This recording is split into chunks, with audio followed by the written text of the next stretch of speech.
warahmatullahi wabarakatuh. Bismillahi masyaallah, la yasuqul khaira illallah. Bismillahi masyaallah, la yasriqus su'a illallah. Bismillahi masyaallah, ma kana min ni'matin fa minallah. Bismillahi masyaallah, la hawla wa la quwwata illa billahil aliyyil azim. Alhamdulillah, alhamdulillahi rabbil alamin, wa bihi nasta'inu ala umurid dunya waddin.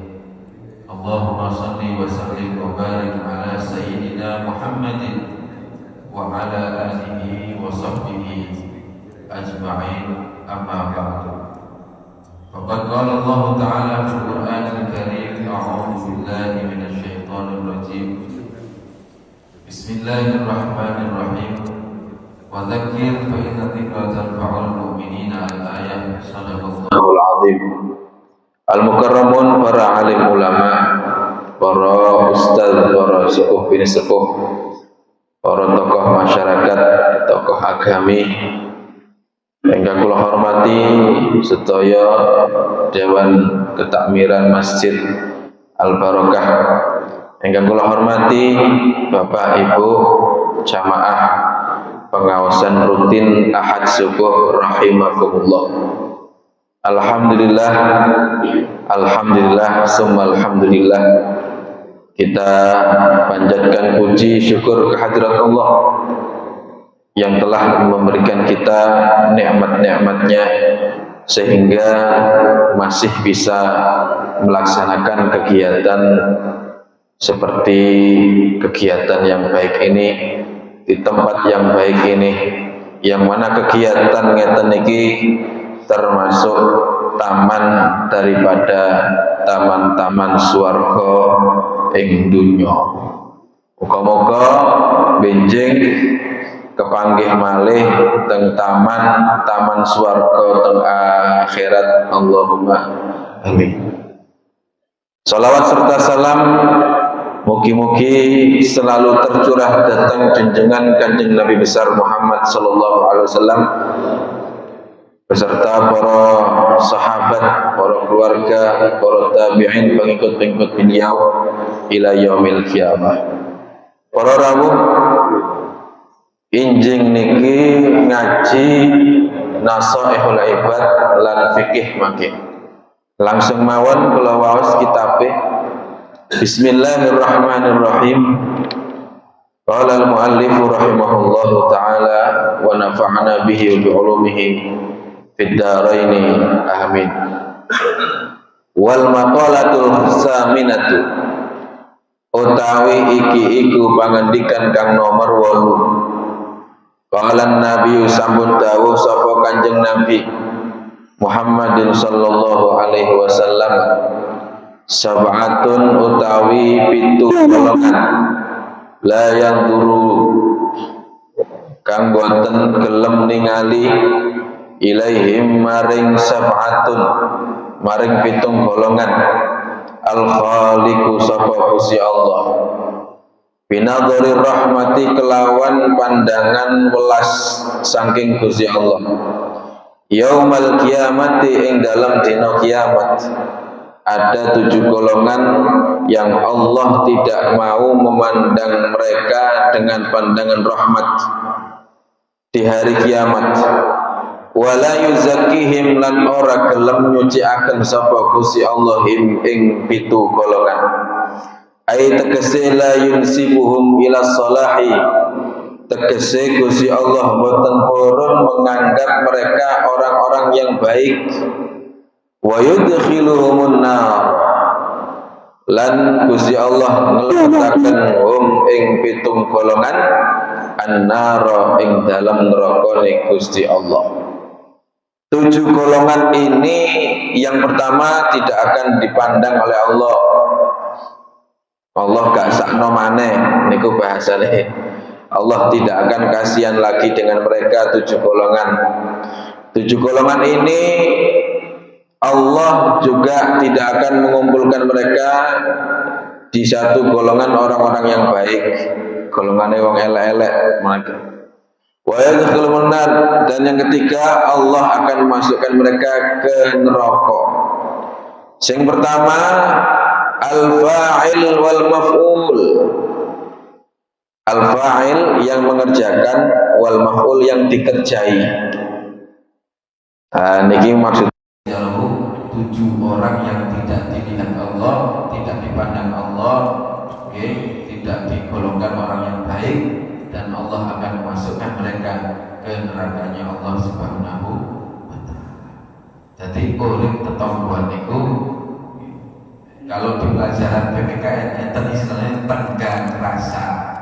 Nek cara Jawa niku wong Jawa andam asor tempo sliro edi peni urip tetonggoan kudu wonten hatta yal'anahu, sehingga yal'anahu melaknathu ing tanggane dhewe.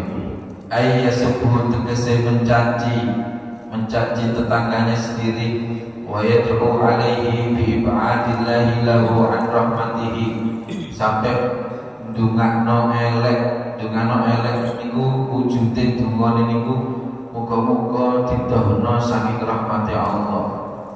Saking eleke sampai tanggane dhewe niku ndonga elek pisan.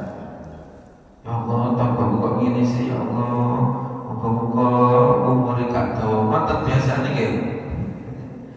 Ya Allah, tanggaku kok selalu membuat masalah dengan saya. Ya Allah, muga-muga kena jumbo gede. Lah ngaten niku napa dibenarkan Ustaz oleh syariat? Oh, ada orang menyakiti kita. Sudah jelas menyakiti kita, terus kita ini hanya membalas, mendoakan jelek. Niku yo nopo Ustaz, nopo angsal nang mboten, jawabane mboten angsal. Nek sampeyan nuruti mboten kapan nglakoni sabare, Allahumma shalli ala Muhammad. Kapan kita melakukan mempraktekkan pelajaran sabar niku kapan nek apa-apa di ngelok hati terus dungak elek, kapan kita akan belajar sabar? Justru malah ketika ada orang yang mencaci kita, memfitnah kita, membuat hati kita ini sakit, kita doakan mereka, muga-muga sing larane aku, sing ngrasani aku, sing fitnah aku, muga-muga umure dawa, muga-muga lunas utangi, muga-muga tambah sugih, muga-muga lancar, muga-muga anake sukses kabeh. Satu, kalau kita mendoakan yang baik, satu doa baik akan kembali ke kita. Nomor 2, hati kita ini yang awalnya dendam menjadi tidak dendam kepada orang. Niku sing diharapno, yang diharapkan seperti itu. Duwe ati sing legowo perkara urusan pribadi kita dengan orang lain. Ati sing legowo, ati sing ikhlas gelem nyepuro, ati sing jembar. Allahumma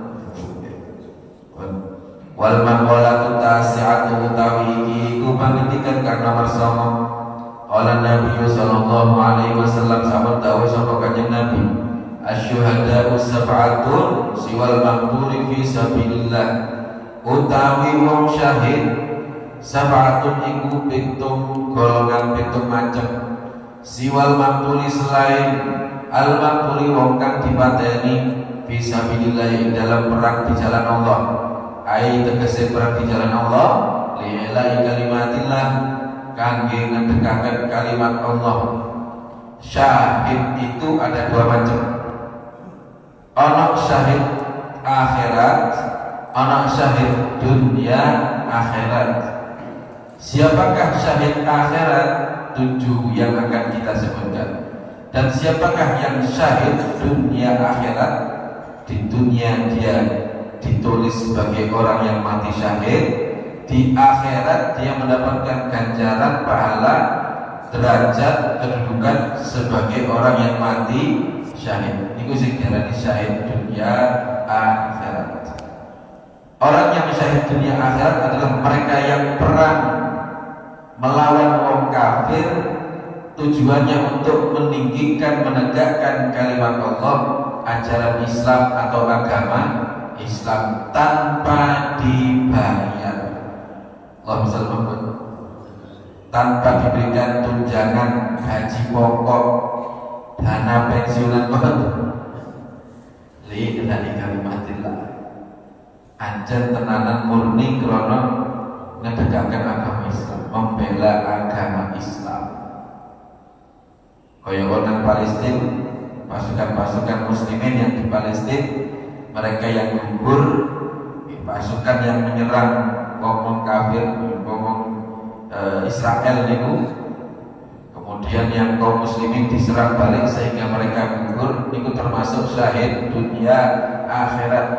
Kalau sudah syahid dunia akhirat, maka secara ilmu fikih perlakuannya pun ketika merawat jenazahnya berbeda dengan orang yang mati biasa. Kalau syahid dunia akhirat mati karena peperangan, tidak boleh dimandikan, haram, gak oleh. Langsung dikafani, langsung disolati, langsung dipendem. Jadi biasanya orang mayat itu kan ada proses ngeramati, memandikan, mengkafani, mensolati, menguburkan. Khusus orang yang syahid dunia akhirat, satu yang tidak boleh memandikan. Kenapa? Karena kalau dimandikan, darah yang menempel di tubuh jasadnya para syahid akan hilang, dan darah itu nanti akan menjadi saksi di hadapan Allah Subhanahu wa Ta'ala. Setiap tetes yang meluncur dari tubuhnya, dari jasadnya pasukan muslimin yang mati syahid, nanti itu menjadi saksi, jadi saksi bahwasanya dia itu mati syahid, tujuannya untuk agama Islam. Kemudian kalau bayi lahir, kepalanya ada, badannya ada, tangannya ada, kakinya ada, setelah lahir ada suara, kemudian wafat, maka ini perlakuannya seperti orang dewasa, dimandikan, dikafani, disolati, dikubur. Kalau yang keluar dari perut si ibu itu belum cakep, ndase ambek awake, tangannya jelungono, bentuk fisiknya juga belum sempurna, belum seperti manusia biasa. Bagaimana dikafani, terus dikubur. Itu bentuknya belum cakep ya. Karena sing itu daging tok, gumpalan darah menentok, itu dikubur. Allahumma shalli ala Muhammad.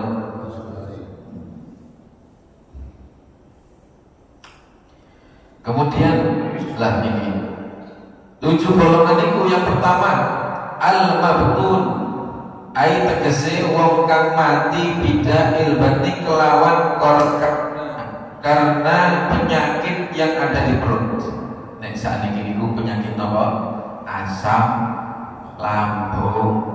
Nek ono wong mati krana asam lambung, karena sebab mati niku karena sebab asam lambung, kok ada orang wafat, maka orang tersebut secara predikat di akhirat dia menjadi orang yang syahid, alias besok teng akhirat diberikan pahala seperti pahalanya orang yang syahid. Lho kok saged nggih wong nek mati sebab lara weteng niku kaya mati kesiksa rasane. Dia merasakan sakit duluan sampai dadi sebabnya wafat. Loro marang ngono boten kiat langsung wafat. Kemudian yang kedua syahid wal gharib, wa huwa alladhi yamutu fil ma'i bisababihi, utawi wong kang gharib, alladhi wong kang yamutu mati saka al gharib fil ma'i ing dalam jero banyu. bisa babi kelawan sebabe banyu. Orang yang mati tenggelam, wong mati tenggelam niku kelelep niku kesiksa. Wong nek mati ni corok kelelep niku kesiksa, mboten encok. Makanya mereka yang mati karena tenggelam di akhirat diberikan pahala syahid. Lah, diberikan pahala syahid kepada 7 golongan ini. Ini termasuk adilnya Gusti Allah. Daripada orang yang wafatnya di atas kasur, ya turu, ngoten kok turu ablas, ya kan ora apa-apa. Niku teng akhirat nggih mek tola-tola tok sing liyane oleh pahala syahid, tiyane mboten langsung pahala syahid. Napa malih bunuh diri sing liyane oleh pahala syahid niki nasibe kaya mati sangit gitu. Wasahibu zatil janbi lan wong sing duwe bisulan terus mati niku termasuk mati syahid. Wong mati krana bisul.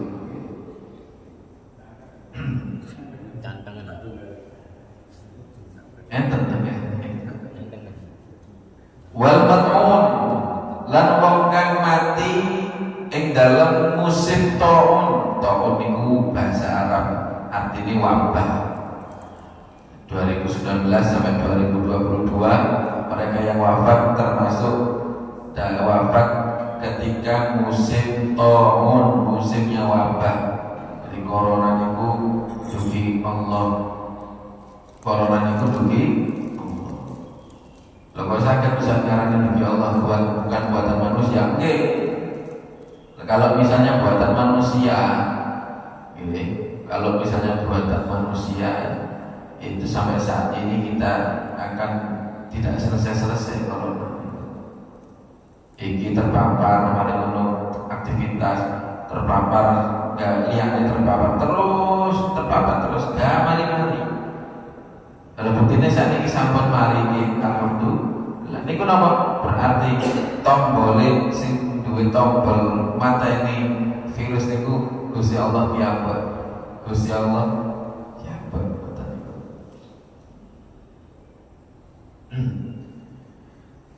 orang yang mati, yang wafat karena sebab corona, ini keterangannya, orang yang mati karena sebab corona, maka dia di akhirat mendapatkan pahala orang yang syahid.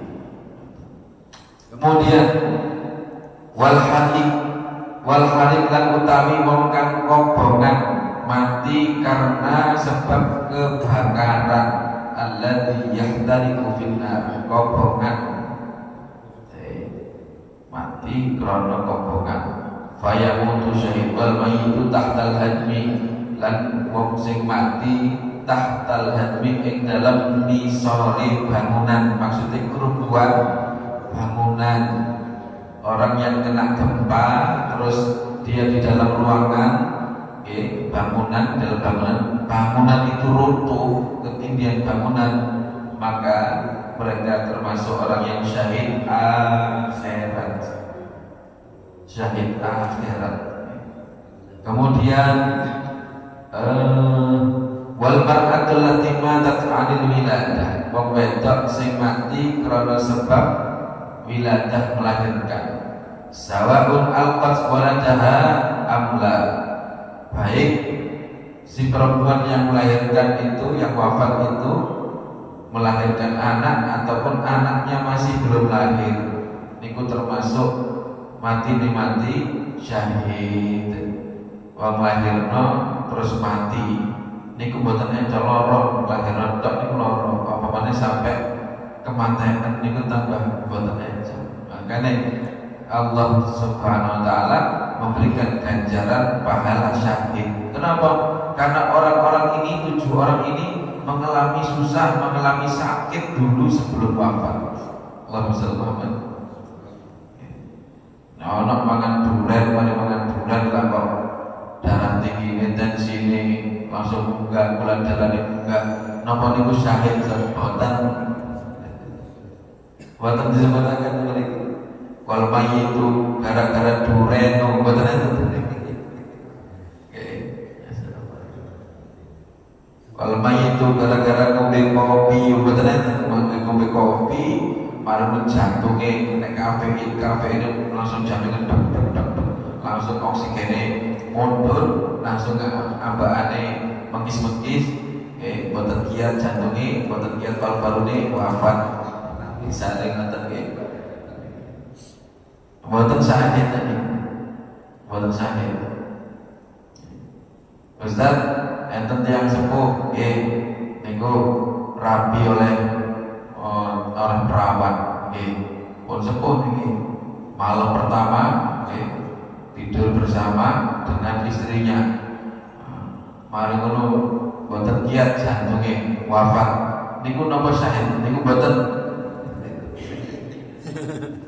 syahid niku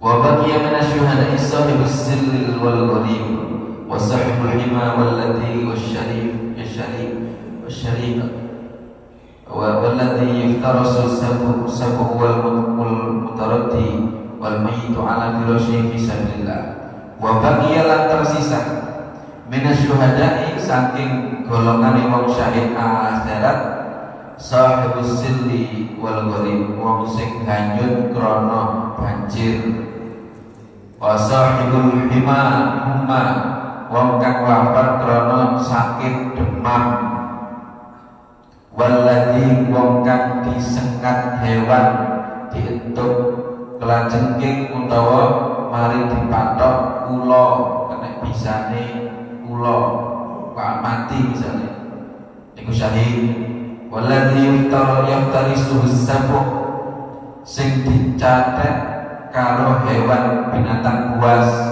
wong mati dicakar macan wong mati dicatek boyo sampai dilek boyo niku termasuk mati syahid wal mayyit ala firasyihi fisabilillah wong mati sing mati nang dhuwur kasur tapi sebelumnya dia itu ikut perang sehingga dia terluka yang mana lukanya itu membuat dia sakit sehingga dia itu matinya di atas kasur tapi dia karena terluka ketika peperangan maka termasuk orang yang syahid wal maktul duna malihi au dinihi au damihi au ahlihi wong kang dipateni selain gawa hartane bondone agamane utawa getene utawa keluargane wal maitu fis sijni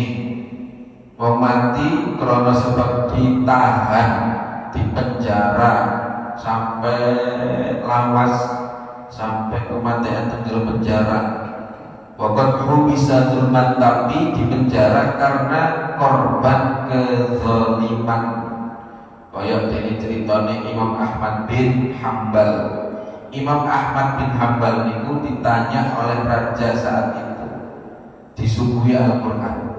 Hei Imam Ahmad bin Hambal, menurut sampean Al-Quran ini qadim atau hadis, lama atau baru? Ini belajar tentang tauhid. Jadi kalamullah itu qadim, kalamun qadimun la yumallu sama'uhu qadim, seperti sifatnya Allah maha qadim, maha terdahulu. Berikut juga kalamnya Allah juga ikut maha terdahulu. Lah Imam Ahmad bin Hambal ketika ditanya dan beliau menjawab kalau Al-Quran ya qadim karepe waca niki Imam Ahmad bin Hambal jawabnya Al-Quran itu hadis baru ditangkap gara-gara jawab atau ditangkap masuk zalim si raja berbuat zalim. Jadi Imam Ahmad bin Hambal dipenjara karena korban kezaliman. Imam Syafi'i saat itu juga masih hidup di zamannya Imam Ahmad bin Hambal karena Imam Syafi'i ini guru nih Imam Ahmad bin Hambal. Imam Syafi'i ditanya, wahai Imam Syafi'i, Al-Quran ini qadim apa hadis? Karena Imam Syafi'i pandai berkata-kata dunting Quran. Kalau ini hadis, ini baru. Jadi kena kata-kata bersilat lidah dan ilmu mantek namanya. Kalau ini hadis, ini baru. Oh, selamat Imam Syafi'i buatan cinta ditangkap. Jadi yang ditangkap itu Imam Ahmad bin Hanbal, dipenjara sampai diceritakan beliau wafatnya karena disiksa. Di antara siksaan yang raja lakukan kepada Imam Ahmad bin Hanbal adalah tangan kanan diikat, tangan kiri diikat, kaki kanan diikat, kaki kiri diikat, ditarik, dibredel boten. Radhiyallahu anhu. Saat dulu dieksekusi Pak Imam Ahmad bin Hanbal niku dirawuhi, ditamoni kali murid Imam Syafi'i. Imam Syafi'i ngirim murid, wahai muridku sambangono Ahmad bin Hanbal nang penjara. Siji kirim salam ke aku Syafi'i. Loro aku njaluk kenang-kenangan. Aku njaluk kenang-kenangan kelambi ini. Sampai banyu terakhir wudu. Dikatakan jadi murid Imam Syafi'i ini sanjang dari Imam Ahmad bin Hanbal oleh salam sangka Imam Syafi'i. Terus Imam Syafi'i nyuwun kenang-kenangan datang panjenengan napa rasuane jenengan, jubahnya jenengan disuwun kali Imam Syafi'i lan jenengan nyuwun tolong jenengan wudu, banyu wuduke kula beto kangge diunjuk diombe kali Imam Syafi'i. Niki dalile guru golek barokah murid kados kula, golek barokah jenengan, bekas kopi, bekas teh jenengan kula unjuk. Niku jenenge praktek guru golek barokah murid, boten murid tok golek barokah guru. Kadang-kadang kita itu kalau di pondok ceritanya biar nang pondok niku alasan murid mencari barokah guru, ana gorengan sak piring nggone ustaze. Nggih, nek pun ngajar rokoyoan rudel. Wedang teh niku digawe royokan, barokah padahal keluwen. Ya Allah. Kalau ada ini kata isin kan. Saya itu isin kan. Supaya kaya wong keluwen kan.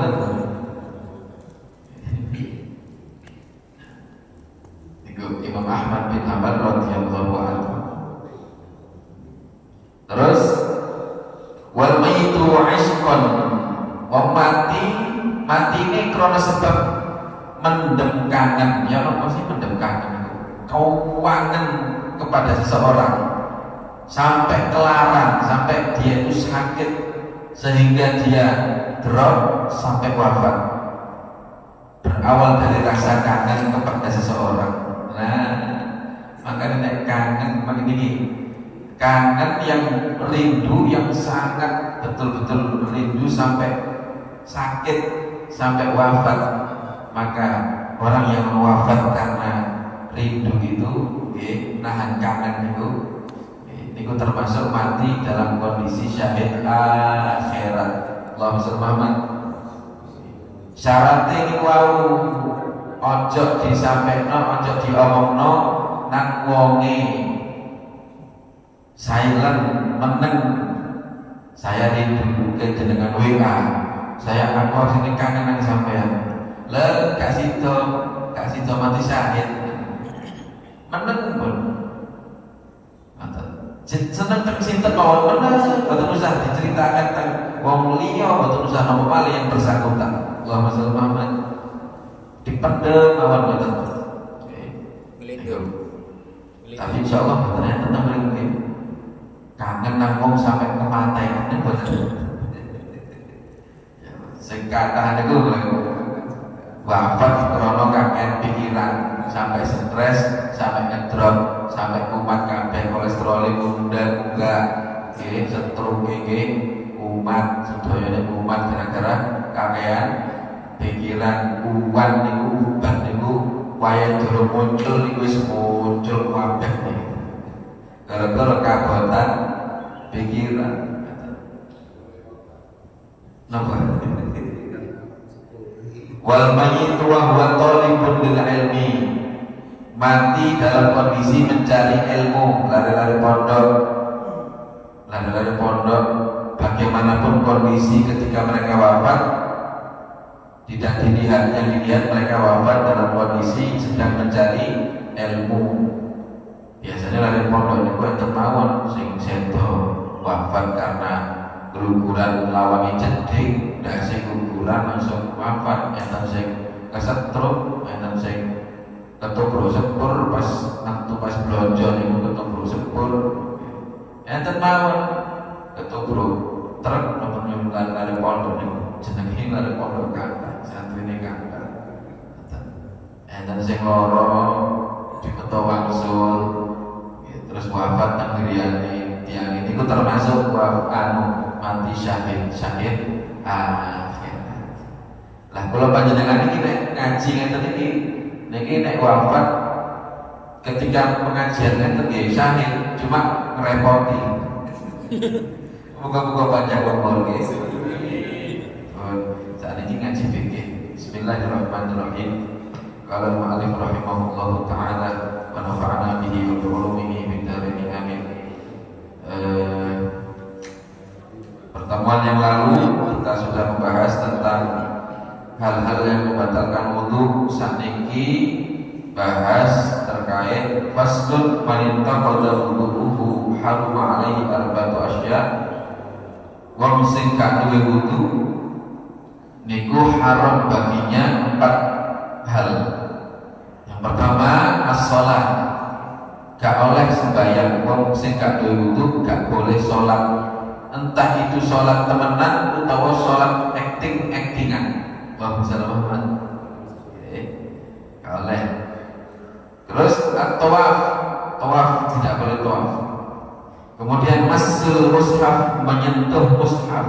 Mushaf itu lembaran kertas yang dituliskan di situ ayat Al-Quran, ayat Allah.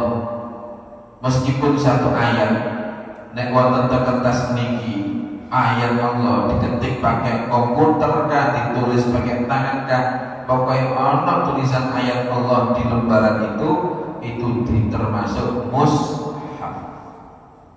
Enten Al-Quran lawas, suwek-suwek misalnya nggih. Lah niku termasuk mushaf, termasuk jenengan nulis jimat teng buku tulis innahu min Sulaiman wa innahu bismillahirrahmanirrahim alla ta'lu alayya wa tuni muslimin, diselempitno nang proposal cek dan cair misalnya ngoten, selempitno nang makalah nang skripsi nang tenganu cek dan di ACC diluluskan ujiannya. Termasuk mushaf itu, lembaran yang dituliskan ayat Allah termasuk mushaf. Tidak boleh kita menyentuhnya kecuali dalam keadaan punya wudu. Wa hamluhu lan gawa mushaf. Entah itu dipegang, ditenteng apa malih, megangnya saja tidak boleh. Apalagi bawa dikantongi di tas tidak boleh. Kalau kita tidak punya wudu. Kemudian wa yahrumu 'alal junubi lan haram ing atase wong kang junub sitatu asya'a, apa sitatu 6 asya'a, kira-kira perkara. As-salatu sing pertama salat wa tawaf wa mas'ul mushafi, menyentuh mushaf, wa hamluhu gawa mushaf.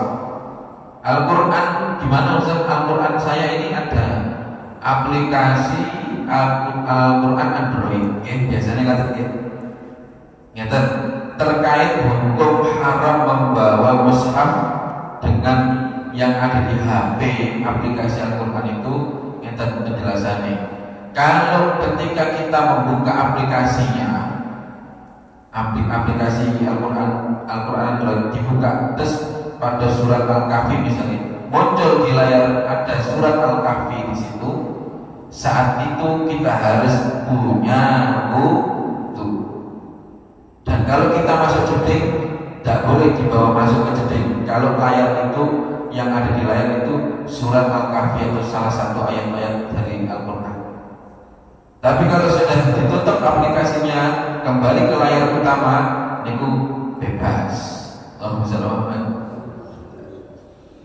Wa hamlul fil masjid, berdiam diri di dalam masjid wong junub gak oleh jumeneng lungguh-lungguhan campur antar masjid boten angsal, haram, kecuali dengan tujuan mencari barang yang ketinggalan, oleh kontak, oleh HP disengkari, ngoten nggih, madosi, mboten napa-napa.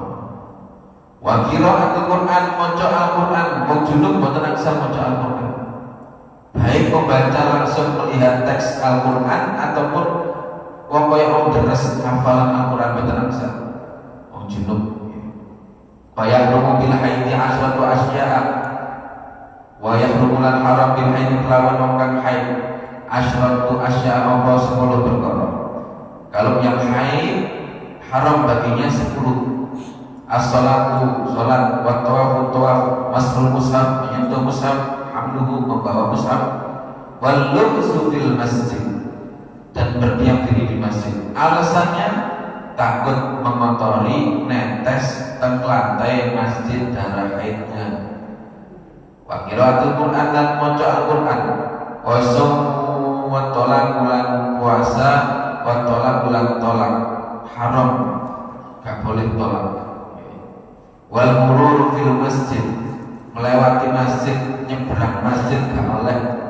In khofat, dengan catatan jika takut mengotori.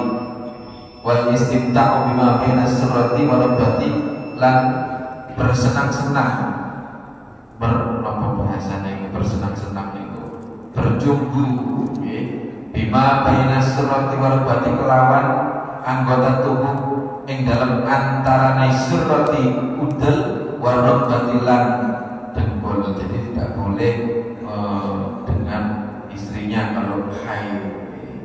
Ya napa saja ditahan sih. Apakah ada solusi yang lain? Wah, sangat jawab kalau nanti. Kulo niku ngeten. Nek zaujatun wahidatun, garwa setunggal niku in hadat hitta, nek garwane sampeyan ya melok head, gak iso diapa-apa karena ukurannya M, gak iso diapa-apa. Kalau dia head, kamu juga head, alias gak iso lapo-lapo. Ada pertanyaan? Monggo.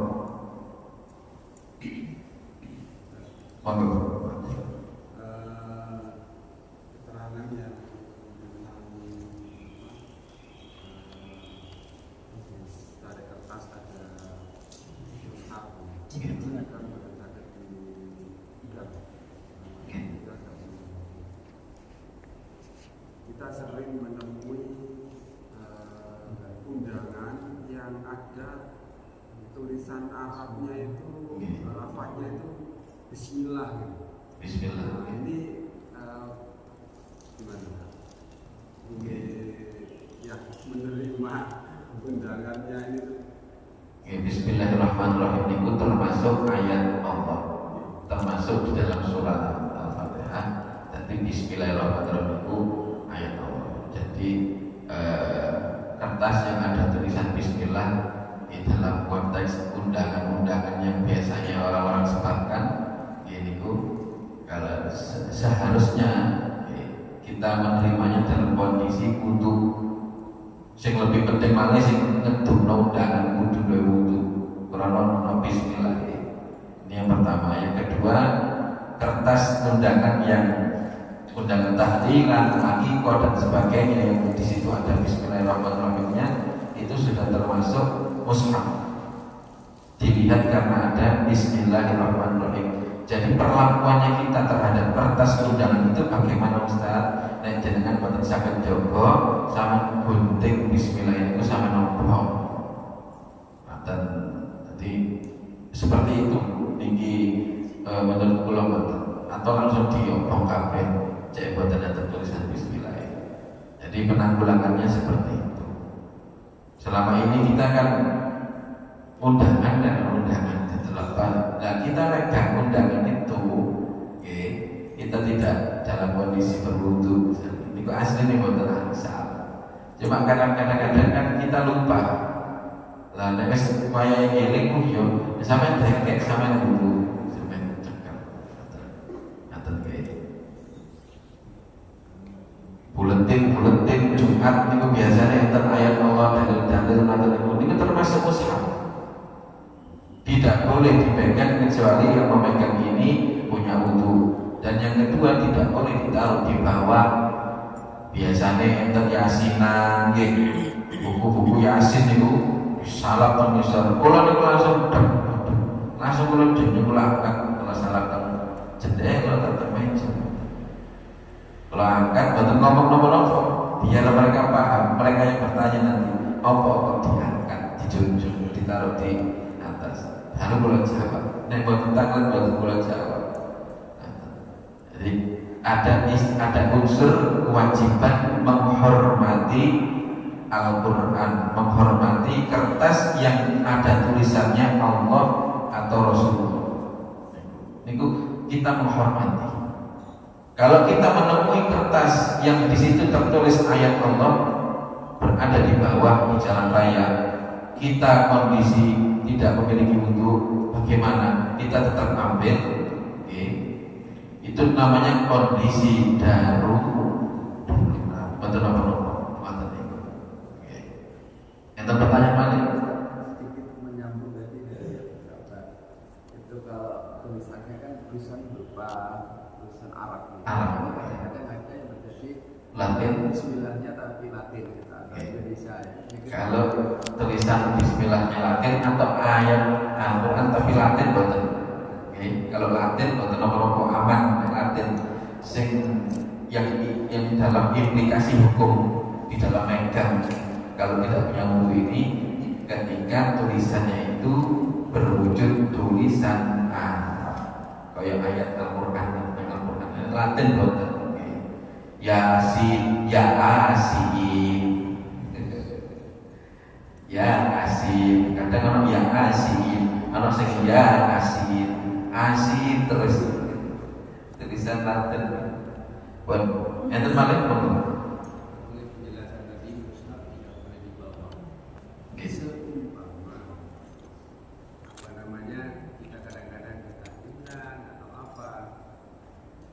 Ada sebuah aqua, tapi mushaf itu diletakkan di atasnya. Apa itu masih termasuk di bawah? Aqua. Nah, karena Aqua satu kecil atau rupiah lah ceritanya. Nah, tapi diletakkan gini, itu kayak apa? Kalau diletakkan di benda, ini meja, ini Al-Quran. Saya angkat mejanya, saya nyetir angkat meja atau nopo-nopo. Saya angkat mejanya tidak apa-apa karena tidak langsung bersentuhan dengan Al-Quran. Atau ini penjelasan yang lupa, saya lupa. Kalau di dalam satu buku ini kitab ini isinya ada ayatnya, ada ayatnya, ada hadisnya, ada perkataan ulama. Loh, ternyata saya baca ayatnya itu ada, tapi sedikit. Yang banyak itu apa namanya hadis atau perkataan ulama. Ini kalau seperti ini ceritanya buat nopo-nopo. Tidak apa-apa kalau tidak punya wudu, tidak apa-apa kalau tidak punya wudu. Sampai jelas. Kalau tadi meletakkannya. Kalau meletakkan tidak apa-apa di atas kopiah. Yang jelas tidak di lantai, tidak di bawah. Kalau ada lebih tempat yang lebih tinggi, kita letakkan di tempat yang lebih tinggi. Niki istilahnya itu adalah attitude kita di hadapan Allah dalam rangka menghormati kalam Allah. Nek kalau bicara dosa atau tidak, ya tetap dosa. Manakala kita sepelekan ditaruh bawah. Kita sudah tahu penjelasannya kok ditaruh bawah, terus sudah mendengarkan penjelasannya, itu berarti kita etikanya kepada Allah tidak tidak menghormati orang tua. Jadi letak dosanya itu di situ, tidak menghormati.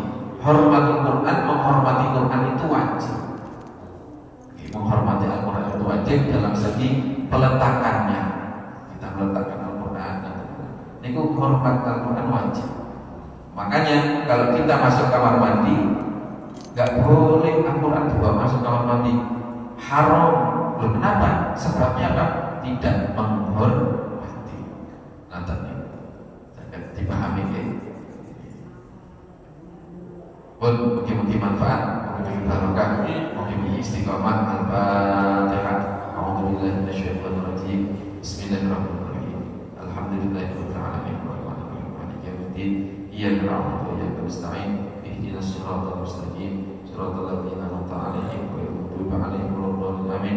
Allahumma anfa'na bima 'allamtana wa 'allimna alladhi yanfa'una wa zidna ilman wa zidna ilman wa zidna ilman. Allahumma ihdina bihidayaka wa la tudillna waliyan siwaka.